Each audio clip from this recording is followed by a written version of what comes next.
Utang nggak bikin miskin, cara mengelolanya yang bikin hancur. Ini 7 langkah bebas utang. Yang lagi berjuang, dengerin. Halo semuanya, selamat datang kembali. Hari ini kita bakal bahas satu topik yang jujur aja berat tapi penting banget. Utang. Kalau kamu mungkin lagi ngerasa terjerat, ngerasa kejebak, dengerin ini baik-baik, ada jalan keluarnya kok. Kita akan bedah tuntas 7 langkah ampuh buat bebas utang.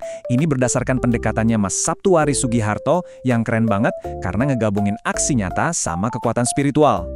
Kita mulai dari kutipan yang satu ini. Dalam banget ya. Siapapun yang pernah punya utang, saya yakin pasti relate banget. Siang hari rasanya gimana gitu? Mau ketemu orang nggak enak. Malamnya, wah susah tidur, kepikiran terus. Ini tuh bukan cuma soal duit, tapi beban mental yang benar-benar nyata. Nah, kalau kutipan tadi itu rasanya nusuk banget buat kamu kalau kamu ngerasa lagi ada di lingkaran setan ini, slide ini adalah pesan paling penting. Ada harapan, ada jalan keluar. Dan itulah yang mau kita kupas habis hari ini. Ini dia petanya, ada 7 langkah yang jelas dan bisa dijalankan. Ini bukan sulap, bukan sihir, tapi ini adalah panduan yang kalau kita ikutin dengan sungguh-sungguh, insya Allah bisa bawa kita ke kebebasan finansial yang kita dambakan. Yuk kita mulai dari yang pertama. Nah, yang menarik banget dari metode ini tuh, perjalanannya nggak dimulai dari ngitungin angka di rekening bank, sama sekali bukan. Perjalanannya justru dimulai dari dalam diri kita sendiri. 2 langkah pertama ini soal mengubah mindset dan spiritual kita secara fundamental. Ini fondasinya. Langkah pertama, tobat. Ini bukan cuma sekedar bilang, aduh nyesel. Ini adalah pengakuan yang tulus di hadapan Tuhan. Ngakuin kesalahan kita, dan benar-benar minta ampun. Intinya, kita ambil tanggung jawab penuh dan memohon supaya jalan kita dipermudah. Karena katanya, kalau kita ngerasa berdosa tapi cuek aja, ya kesulitan bakal datang terus. Dan ini ibaratnya adalah janjinya. Istighfar atau rutin minta ampun itu diyakini bukan cuma menghapus dosa, tapi juga bisa membuka pintu solusi dan rezeki dari arah yang nggak kita duga-duga.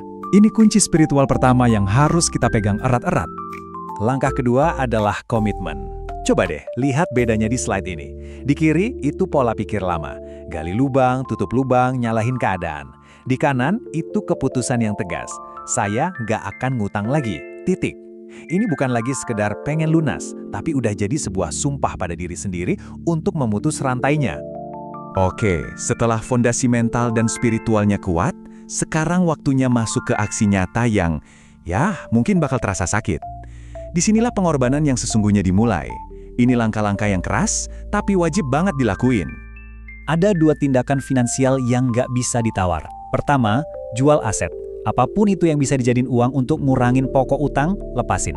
Kedua, bayar cicilan lebih dari jumlah minimumnya. Tunda dulu semua kesenangan.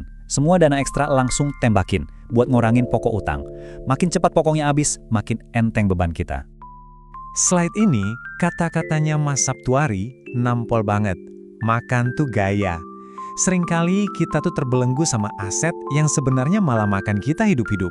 Kita pertahanin demi gengsi, demi gaya hidup. Tapi pertanyaannya, sepadan nggak sih sama gelisah tiap malam? Ini ajakan buat kita jujur sama diri sendiri. Setelah kita benar-benar ikhtiar, udah jungkir balik ngelakuin semua yang sulit tadi, langkah selanjutnya adalah naikin level kepasrahan.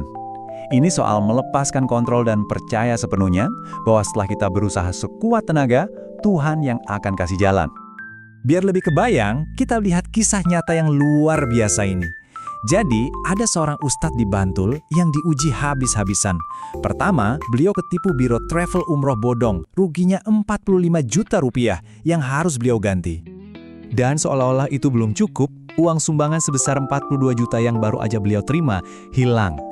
Bayangin deh, dihantam 2 musibah finansial besar sekaligus. Apa yang beliau lakuin? Bukan panik atau marah. Justru, beliau naikin level pasrahnya, zikir terus dengan kalimat ini. Penuh keyakinan setiap malam. Dan hasilnya, 2 minggu kemudian keajaiban itu datang. Uang 42 juta itu ketemu, dan kasus penipuan 45 juta juga beres dengan cara yang gak disangka-sangka. Ini bukti nyata banget gimana kepasrahan yang total itu bisa membuka pintu solusi dari arah yang gak pernah kita bayangin. Nah, setelah melewati fase krisis dan pasrah tadi, sekarang saatnya kita bangun lagi. Energinya nggak lagi kita fokuskan buat khawatir soal utang, tapi dialihkan buat kembali jadi produktif dan menghasilkan. Ini dia inti dari langkah keenam. Lurusin lagi niat hidup kita. Bukan lagi buat numpuk gaya hidup atau aset dari utang, tapi fokus bikin usaha jalan, kerja keras lagi, sambil pegang teguh janji di awal tadi, nggak akan pernah ngutang lagi. Kita sampai di langkah terakhir. Anggap aja ini kayak booster spiritual yang bisa mempercepat perjalanan kita menuju kebebasan. Ini adalah amalan-amalan yang bisa membuka pintu-pintu keberkahan. Ada 2 kunci pamungkas di sini. Pertama, sedekah. Dalam kondisi sesulit apapun, jangan pernah berhenti bantu urusan orang lain, supaya urusan kita juga dibantu sama Tuhan. Kedua, minta doa dari ibu kita. Doa mereka itu salah satu pintu keberkahan yang paling dahsyat dalam hidup kita. Kita tutup pembahasan kali ini dengan satu pertanyaan buat kamu renungkan. Coba deh, kangen gak sih rasanya bangun pagi dengan pikiran yang tenang, bisa senyum lepas, tanpa ada beban utang yang ngehantuin? Perasaan itulah tujuan akhir kita. Semoga 7 langkah ini bisa jadi peta jalan buat kamu untuk kembali merasakan kebebasan yang sejati itu. Gimana penjelasannya? Jangan lupa like, share, dan follow channel ini ya.